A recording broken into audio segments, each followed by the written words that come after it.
yung didiscuss ko for this video will be about elimination of arbitrary constant. So ano yung ginagawa natin dito? From the term itself, elimination of arbitrary constant, ang gagawin natin is kailangan lang natin ma-eliminate yung mga arbitrary constant sa equation. So usually, ang given natin dito is the general solution or particular solution. Then ang gagawin lang natin is de-derive natin yung equation na yun until yung number of derived equation natin is equal to the number of arbitrary constant. So in other words, kung ilan yung arbitrary constant natin sa equation, yun lang din yung bilang or number of times na i-derive natin yung given. So ang goal kasi natin dito is meron tayong given na general or particular solution para kadalasan general solution yan. Ang goal natin is makuha natin yung ah given na differential equation. So, 'di ba, sa integral and defcal, magkabaligtad lang 'yan once na in-integrate natin, then yung answer is dinerive, dapat babalik tayo dun sa original answer. So, ganun lang din dito. So, baligtad lang, this time, imbes na isosolve natin yung DE, ang given natin is yung answer na kaagad or yung solution. Then, papunta tayo dun sa given differential equation. So, tatandaan niyo yun, yung na-mention ko na dapat yung number of times na magde-derive, number of times uh, to derive, to derive yung equation is equal dun sa number of arbitrary constant, dun sa given equation. So, yan yung pinaka-clue natin kung ilang beses tayo magde-derive. So, proceed na agad tayo dun sa example natin. So, pag nagde-derive pala tayo, meron tayong dalawang klaseng derivation. Una, yung tinatawag nating implicit differentiation. And then yung common na ginagawa natin is the explicit differentiation. So, pag implicit kasi, so for example, ang xy, kapag dinerive natin yung x and y using parang implicit differentiation, so 'di ba, ang gagawin natin dito is product rule. So kung magpa-product rule tayo, so retain muna natin yung isa multiplied by the derivative ng kabila, which is ano yung derivative ng y. Since y yung variable natin, that means diniderive natin siya with respect to y. So itong y niyan, magiging siyang 1 dy or dy na lang. Plus, uh, retain naman yung y multiplied by the derivative of x. So this time, ang x, variable x yan, dinederive natin yan with respect to x. So that means, ano yung derivative ng x? 1, pero dapat meron pa rin tayong dx. So kapag sa explicit differentiation kasi, usually, naka-separate na agad yung variable y. So, ibig sabihin, hindi na natin, instead na se-separate pa natin yung dy and dx, ang ginagawa is ginagawa na lang natin siyang diretsyong y prime. Kaya nga for example, 'di ba?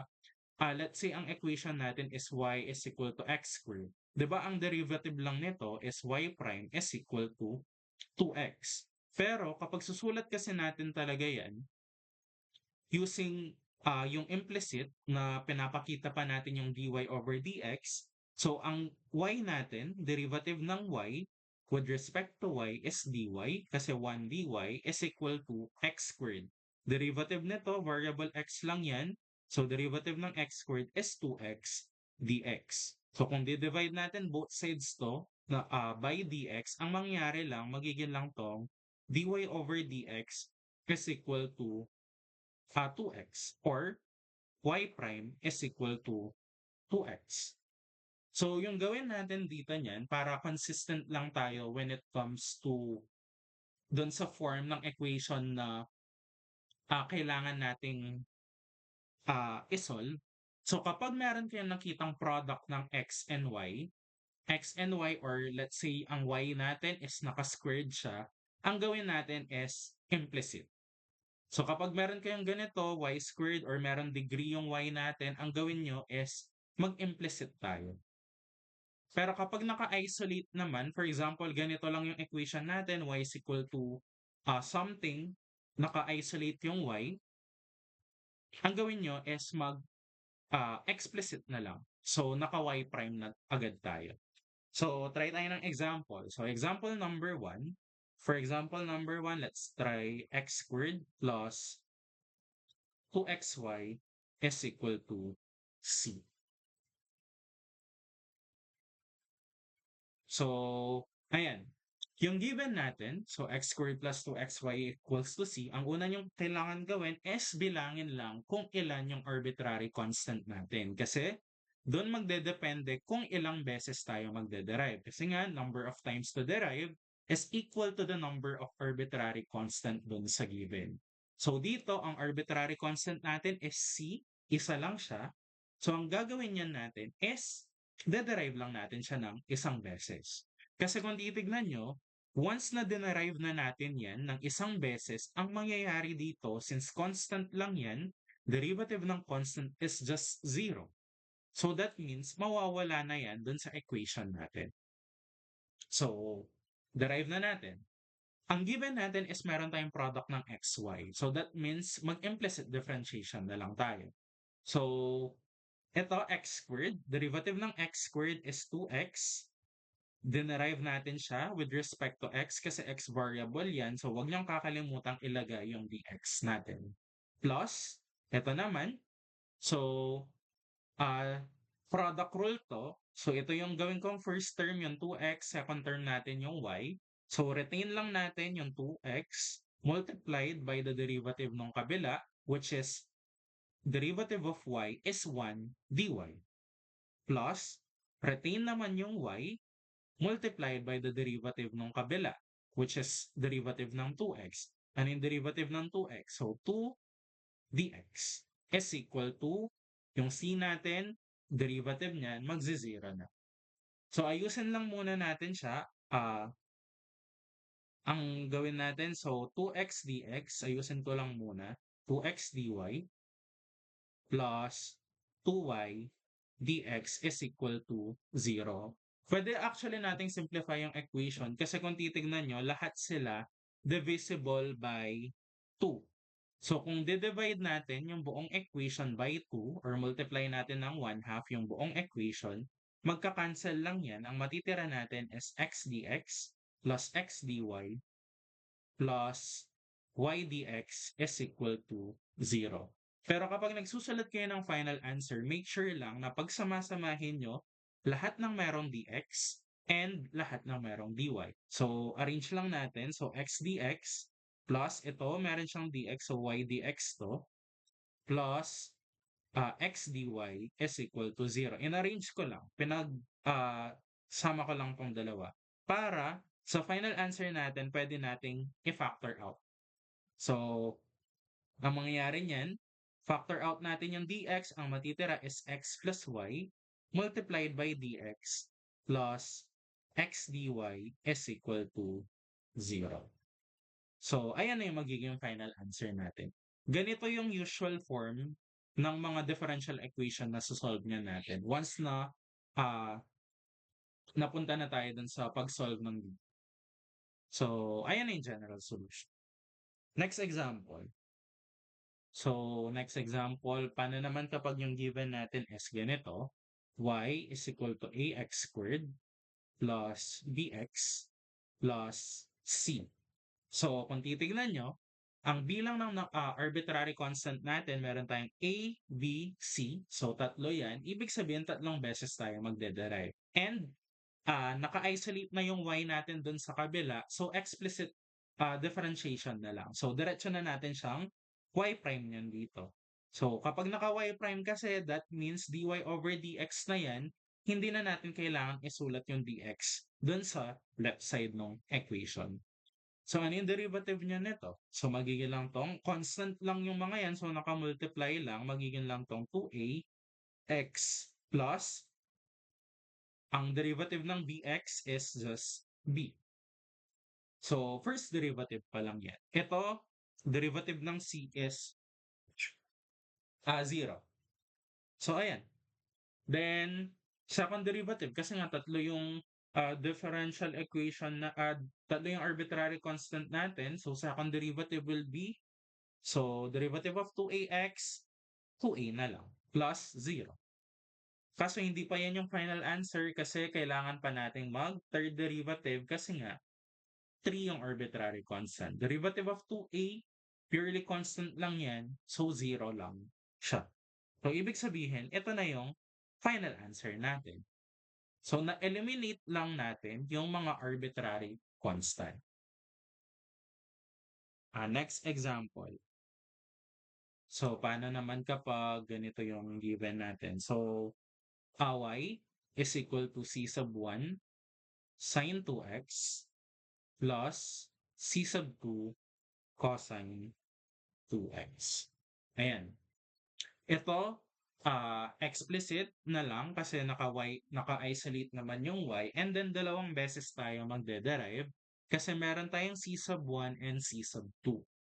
So, derive lang yan natin. So, first derivative, so y prime is equal to c sub 1 multiplied by derivative, kasi constant lang yan, pwede naman natin siya agad i-separate, multiplied by sine 2x.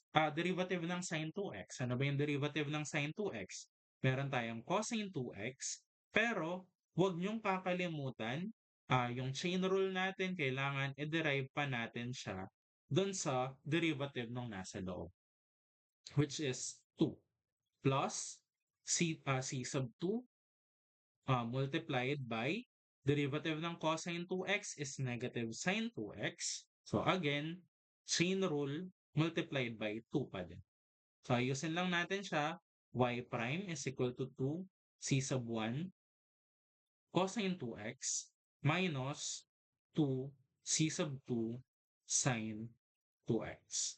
So, ingat lang kayo sa mga pagmumultiply ng ganyan kasi yung iba, baka ang gawing cosine 4x to, which is mali. Kasi yung 2x na to is nasa loob siya ng cosine. So, hindi natin yan pwedeng pagmultiply.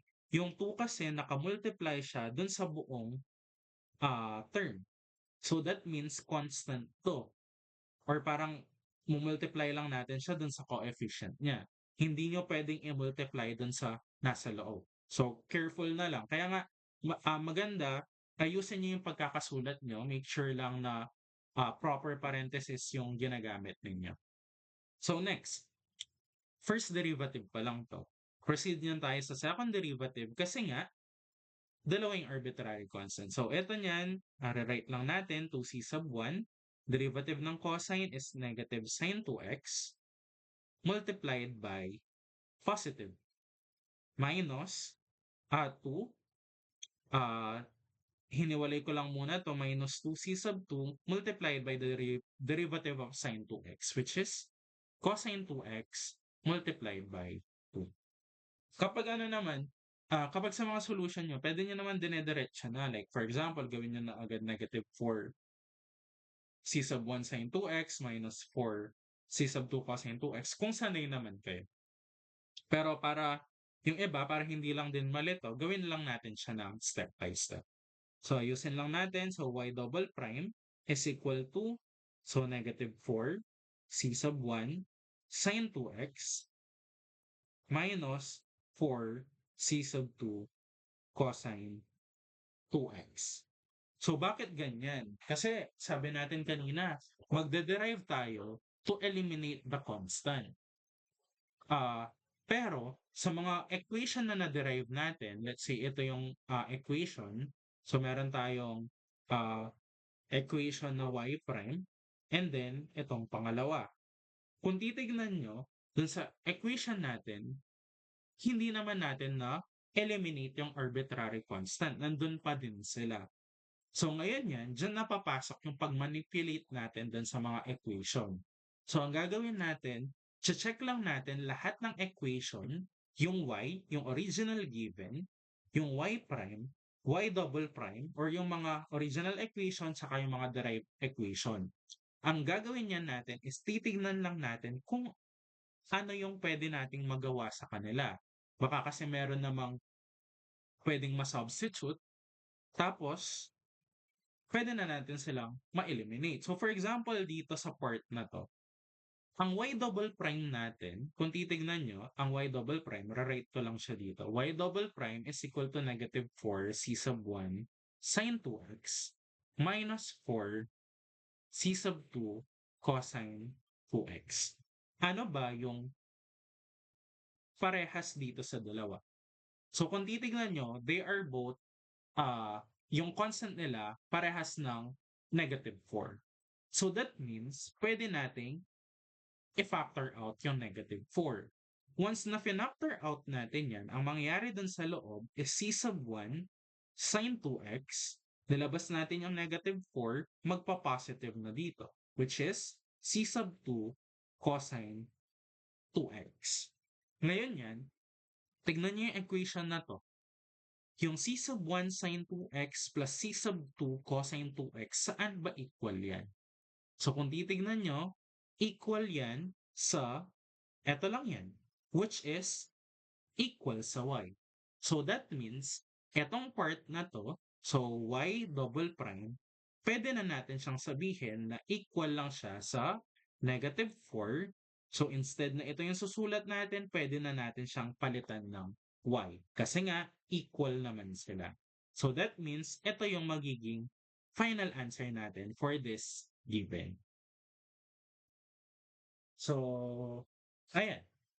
Kailangan lang natin yan i-check yung mga given natin kung meron tayong pwedeng i-equate sa kanila. Next, example number 4.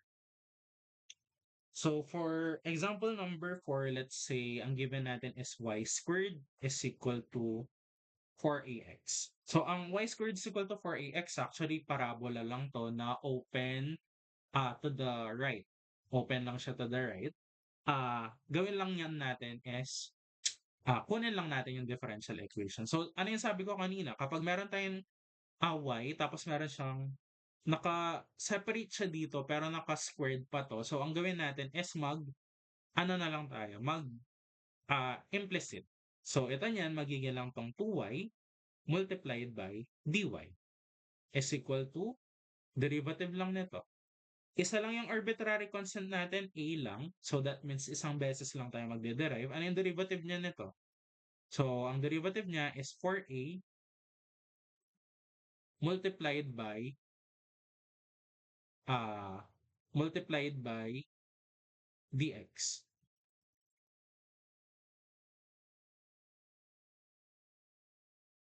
So, ayan.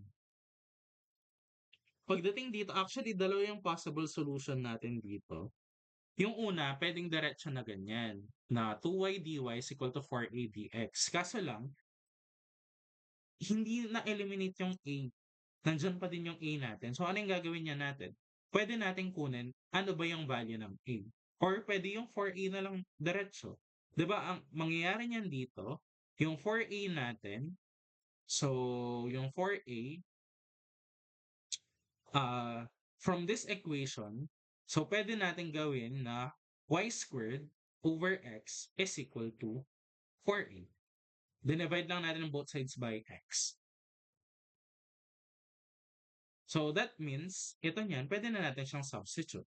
So 2y dy is equal to 4a.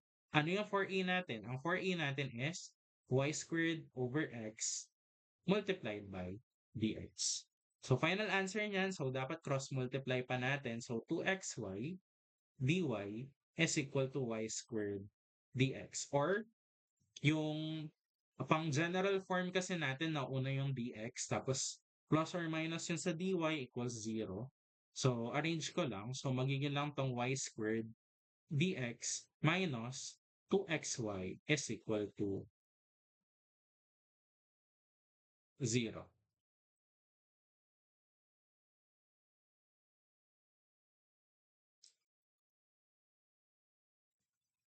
So,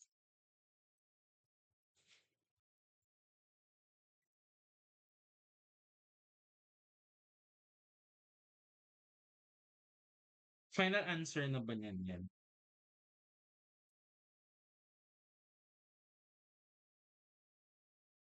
So, actually puwede pa natin siyang ma-simplify. Ano yung puwede nating gawin? Kasi kung titignan niyo yung both terms natin, parehas silang ah, yung both terms natin parehas silang merong y. So that means puwede natin siyang i-divide both sides by 1.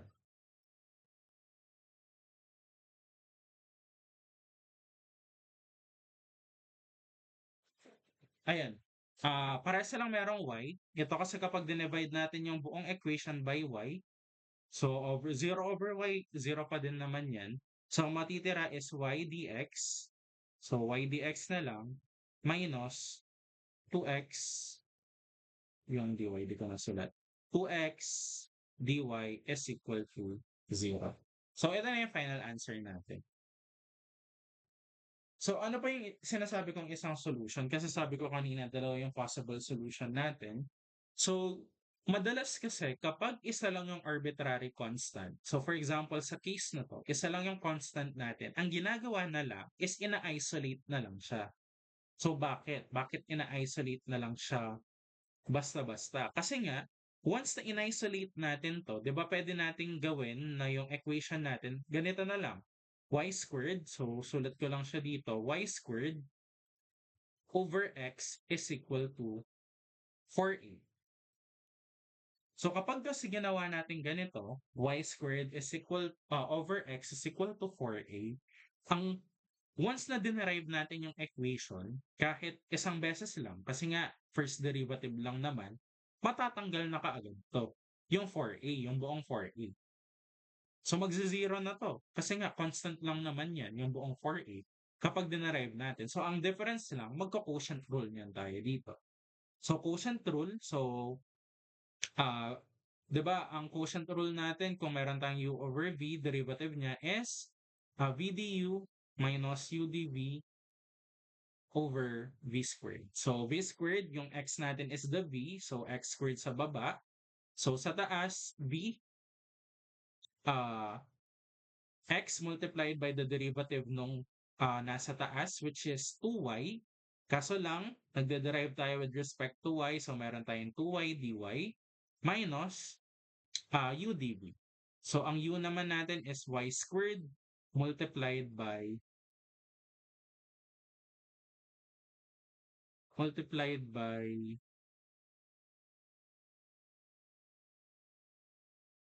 dv. Ang derivative ng x is just dx is equal to 0.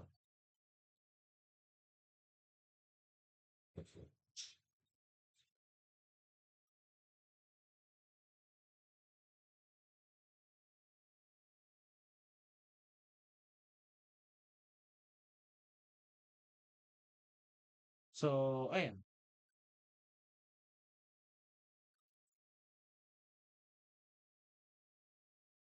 Ano niyan yung magiging sagot dito?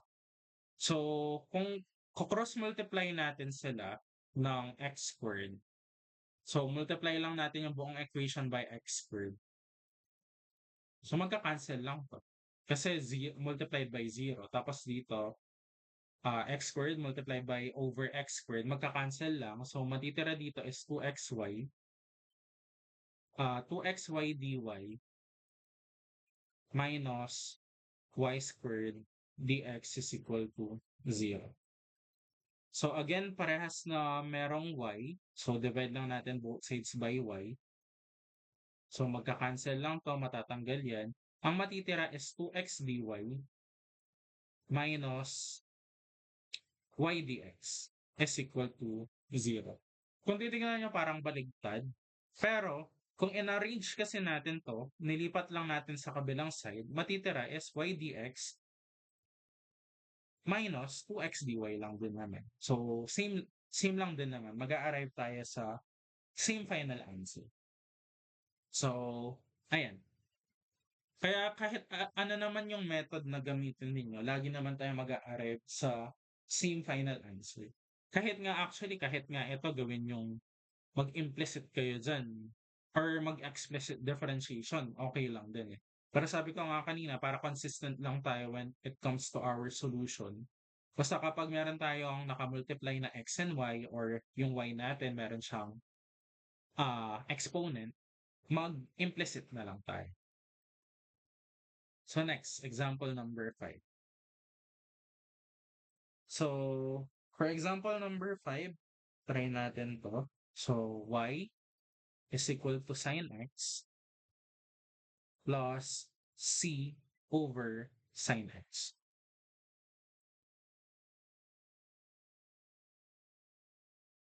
So, ito niyan. Paano niyan natin i-derive to?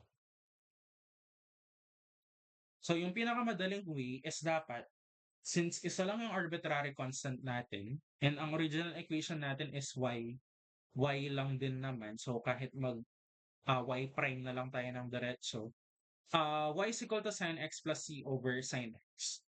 Ang gawin na lang natin is kailangan ma-isolate muna natin yung c.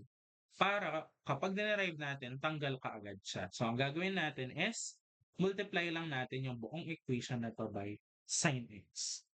Kapag kasi ginawa natin yan, ang matitira dito is y sine x is equal to sine squared x plus c na lang. So, kasi magka-cancel out to. Para, once na nag-derive tayo, tanggal siya kaagad. So, ito y sin x, meron naka-multiply, pero yung given kasi natin original equation is naka-isolate naman. So, mag-ano na lang tayo, mag-explicit or ibig sabihin y prime ka agad tayo. So, ano ba yung difference kapag merong ganito tapos sinusolve natin siya as explicit? Kapag kasi nalalagay nyo yung derivative ng y as y prime, hindi nyo lang nun lalagay yung dx kapag nagde-derive kayo ng x. Kasi nga, yung y prime natin, naka-dy over dx na that means dinivide na yung buong equation by dx. So for example, dito, once na nag-product rule tayo dito, di ba? Kung product rule tayo dyan, so y uh, multiplied by the derivative of sine x, which is cosine x, plus sin x naman, so retain natin yung sin x multiplied by the derivative of y, which is, pwede na natin siyang isulat as y prime. So next, sa sine squared naman.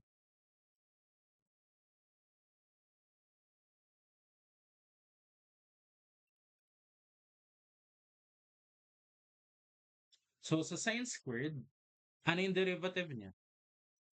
Diba kung mapapansin nyo dito, kung kanina gagawin natin dyan, y cosine dx plus sin x multiplied by dy.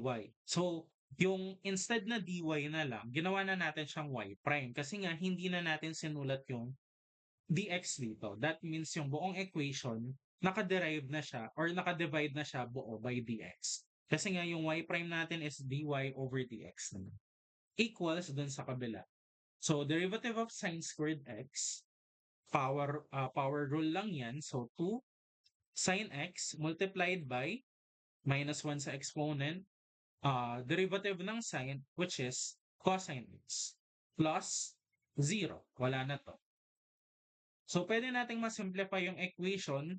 Kapag explicit kasi, as much as possible, walang kasama yung y prime natin. So, kung gusto natin walang kasama yung y prime, pwede nating divide yung buong equation natin by sin x. So, di-divide lang natin yung buong equation by sin x. So, ano yan yung matitira na lang? Ito is y multiplied by cosine over sine. Cosine x over sine x, equal lang yan sa cotangent x. Plus, dito cancelled na to. So, plus y prime is equal to 2 cosine x. So, arrange ko lang. So, magiging lang tong y prime plus y cotangent x is equal to 2 cosine x. So, ito na yung final answer ninyo.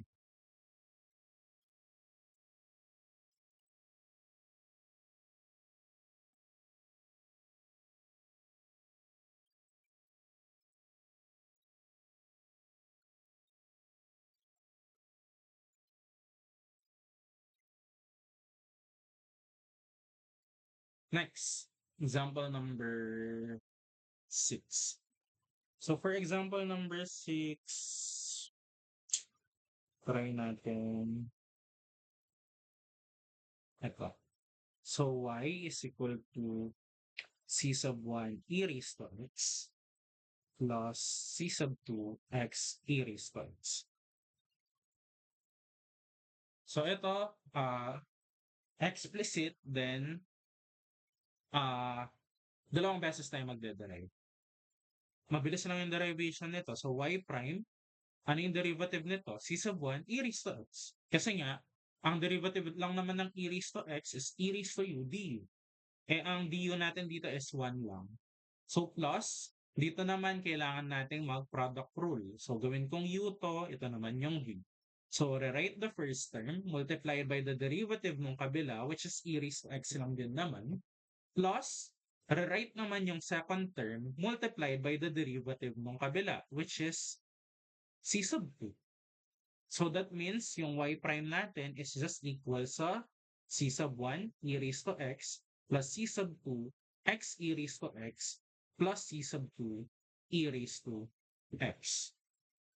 So next, kailangan pa nating mag-derive ng pangalawa.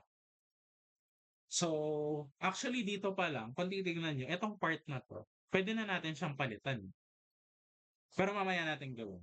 Kasi yung kung mapapansin nyo, ang c sub 1 e raised to x plus c sub 2 x e raised to x equal lang sa y. So, pwede na agad siyang palitan. Pero, check natin siya mamaya. Gawin natin, tuloy lang muna natin to. Mangyayari lang, magiging lang tong c sub 1 e raised to x. So, plus, derivative nito. Ang derivative nito, kagaya lang siya nung kanina, which is, rewrite ko na lang to. C sub 2 x e raised to x plus c sub 2 e raised to x plus yung derivative naman ng third term, which is c sub 2 e raised to x. So that means ang y double prime natin is equal sa c sub 1 plus c sub 1 e raised to x plus c sub 2 x e raised to x. Combine lang natin to kasi like terms naman yun. 2 c sub 2 e raised to x. So ngayon yan, check natin yung mga equations natin. So yung original given ng y prime and y over prime. So start tayo. Pagdating dito sa y double prime natin, ito kasi yung pinaka-target nga natin. Ito yung pinaka-base natin. Dito natin siya pinaka-simplify. So, lagi namang ganun. Kung saan yung highest derivative, yun yung pinaka-target nating matanggal lahat ng arbitrary constant. So, basta ang goal, matanggal lahat. So, ayan. Dun sa y double prime natin, ang problema natin dito, kapag nare-write natin yun, so meron tayong y double prime is equal to c sub 1 e raised to x plus c sub 2 x e raised to x plus 2 c sub 2 e raised to x. So dito sa part na to, wala tayong problema. So bakit walang problema? Kasi equal lang siya dun sa y. Ito lang yung y natin. Yan lang yan. Itong part na to. Ito lang yung y. So that means, pwede na nating isulat yung y double prime natin is equal to y plus 2c sub 2 e raised to x. How about ito niyan? Paano natin matatanggal yung 2c sub 2 e raised to x? Kasi kailangan natin yung humanap ng equation natin na purely c sub 2 e raised to x lang. So, nagamit na natin yung first and third equation. Ngayon naman, check natin yung second equation. Kung titignan nyo, ang second equation natin, pwede nating isulat to as y prime is equal to c sub 1 raised to x plus c sub 2 x e raised to x, which is y lang din naman. So, that means ang y prime natin equal lang siya sa y plus c sub 2 e raised to x. Ngayon yan, dalawa na lang yung working equation natin. Ang goal lang yan natin is dapat matanggal natin yung C sub 2. So, saan siya mas madaling tanggalin? So, kasi dun sa equation natin na 'to, puwede nating kunin ano ba yung value ng C sub 2. Actually, puwede naman din dito, kaso lang magdi-divide pa tayo ng 2 unlike dito sa pangalawa, diretso na agad. So, kung ta-transpose natin yung y sa kabila, y prime minus y is equal to C sub 2 e raised to x. So that means, etong part na 'to, ang C sub 2 e raised to x natin, pwede natin siyang palitan as y prime minus y. So that means, yung magiging equation niyan natin, y double prime is equal to y plus 2 C sub 2 e raised to x, papalitan natin siya ng y prime minus y. So kung titignan niyo yan, wala na tayong arbitrary constant dun sa equation. So simplify lang natin y double prime is equal to y plus 2y prime minus 2y. So ang simplified answer, combine lang natin yung like terms. So 2y prime, y double prime equals 2y prime minus y. Okay na taas, final answer. Or yung iba, sinusulat lang sila in terms of general form or naka-equate sa 0. 2y prime plus y is equal to 0. Same lang din naman.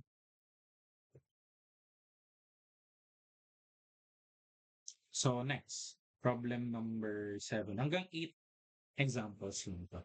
So, eto, y is equal to, mas mabilis ng quantity to, c sub 1 plus c sub 2 e raised to 3x. Ayun. So, derive lang natin ng dalawang beses. So, y prime is equal to, tanggal na kaagad to. So, multiplied by derivative ng c sub 2 e raised to 3x. So, which is c sub 2, rewrite lang muna natin to, e raised to u multiplied by b. Or that means, ang y prime natin is just 3 c sub 2 e raised to 3x. So, y double prime, so, diretso ko na 'to, kasi 3c sub 2 times 3 lang naman. So, magiging lang siyang 9c sub 2 e raised to 3x. So, na-eliminate na natin yung c sub 1. So, ano niyan yung next na kailangan natin gawin? So, ito, kung titignan nyo, ang remaining sa equation natin is c sub 2. So, kailangan lang natin matanggal yan. So, paano natin tatanggalin? Eh, dun sa y prime natin, makukuha naman natin yung value ng c sub 2 e raised to 3x. Actually, kahit nga ito lang mismo, pwede na natin siyang gamitin. Kasi yung 9 naman, for example, itong part na to, di ba pwede natin isulat to as y double prime is equal to 3. Since 9 naman yan, equal 3 times 3c sub 2 e raised to 3x. So, 9 lang naman to. 9c sub 2 e raised to 3x. Eh, saan equal to? 3c sub 2 e raised to 3x. Equal yan sa y prime. So, ito na yung answer. Or kung gusto niya naman, pwede niyong kunin yung c sub 2 dito. So, di ba, ang equation natin, y prime is equal to 3, c sub 2 e raised to 3x. Eh, ang goal natin, makuha natin to, yung value ng c sub 2 e raised to 3x. So, kailangan, divide lang niya natin to by 3. So, that means, ang y prime over 3 equal to sa c sub 2 e raised to 3x. Then, ito yung substitute natin dun sa y double prime. So, y double prime is equal to 9 multiplied by y prime over 3, which is same lang din naman. Mag-a-arrive naman sa same answer. Okay, last example. Number 8. So, example number 8. So, y is equal to c sub 1 e raised to 2x plus c sub 2 e raised to 3x. So, paano naman kapag ganito? So, kapag first derivative, diretso ko na lang sila. So, first derivative is y prime, 2c sub 1 e raised to 2x plus 3c sub 2 e raised to 3x. Next, y double prime. Ang y double prime natin is 4 c sub 2 or 4c sub 1 e raised to 2x plus 9 c sub 2 e raised to 3x. So kung titignan yung equation natin, mas mahirap 'to compared dun sa kanina, dun sa example number yung ibang example. So bakit mas mahirap sila? Kasi kung titignan niyo wala naman tayong puwedeng i-factor out. Kasi yung sa first derivative natin, ang naka-multiply sa kanila 2 and 3. Hindi naman natin siya puwedeng factor out. Same dito, 4 and 9, hindi natin puwedeng i-factor out 'yan. Kasi hindi naman sila, ah, wala silang, ah, common factor. So ano yun yung gagawin natin dito? So kapag ganito, diyan na pumapasok yung, 'di ba kung natatandaan niyo pagdating sa GenMath nun, nag-lesson tayo ng elimination, and substitution. So ganun lang 'yan yung gagawin natin dito. Parang systems of linear equation lang sila. So ang dito niyan, dalawa yung, ah, tatlo yung equation natin. So parang ko-consider lang din natin 'to as unknown din, yung sa third part. Kasi 'di ba usually kapag two equations, two unknowns, dapat dalawa lang yung equation. Eh dito kasi tatlo yung equation natin. So ang goal niya natin matanggal natin or ma-eliminate natin yung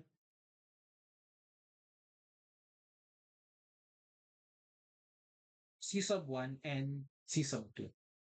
So ano niya paano natin sila ma-eliminate? Kapag meron tayong three equations, three unknowns, 'di ba ang una nating ginagawa is ini-eliminate muna natin yung isang variable. So paano natin ma-eliminate yung isang variable? Pwede tayong kumuha ng dalawang pairing. Depende naman kung ano yung pairing na gagamitin ninyo, provided na dapat magamit lahat ng tatlong equation. So for example dito, dun sa first two equation natin, pwede nating tanggalin muna. Kung nga gusto natin tanggalin muna natin yung C sub 1. So sa next equation, gusto natin gamitan, let's say, i-label ko muna to. Equation 1, equation 2, and equation 3. So kung gagamitin natin yung equation in 1 and 2, tapos tatanggalin natin yung C sub 1, dapat dun sa second pair natin, ang tatanggalin din natin is C sub 1. Pero dapat magamit yung equation 3. Pwede naman 2 and 3 yung gamitin, pwede rin naman 1 and 3. Kayo nang bahala. Kahit alin naman, mag-a-arrive sa same answer. So ang gawin na lang natin, 1 and 2, then 1 and 3. So paano natin yan i-eliminate? So ang goal natin, eliminate muna natin ang C sub 1. Yun muna. Focus muna tayo sa C sub 1. So ang given equation natin yan, for equation 1 and 2, so meron tayong y is equal to C sub 1 e raised to 2x plus C sub 2 e raised to 3x.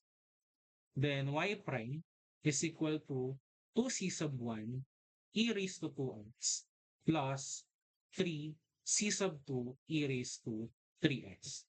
Kung gusto nating eliminate ang c sub 1 dito, ano yung gagawin natin? Recall nyo lang yung lesson natin dun sa elimination. So meron tayong positive 2 dito. Positive 2c sub 1 e raised to 2x. So ang gagawin niyan natin, pwede nating i-multiply yung equation na to by negative 2. So bakit? Para kapag minultiply natin, then add natin yung dalawang equation, magka-cancel out na agad yung 2c sub 1. So that means, ito niyan, magiging tong negative 2y is equal to, so distribute lang natin to, negative 2 c sub 1 e raised to 2x minus 2 c sub 2 e raised to 3x. And then ang gagawin natin is add lang natin yung dalawang equation. So kapag in-add kasi natin, magka-cancel out na to. So add lang natin to ng diretso, y prime minus 2y is equal to, so common, same term lang to, so add lang natin yung coefficient nila. So magiging na lang tong positive 1. So which is c sub 2 e raised to 3x na lang ang matitira. So ito niyan, pwede natin siyang i-label as our equation number 4. Na eliminate na natin yung c sub 1.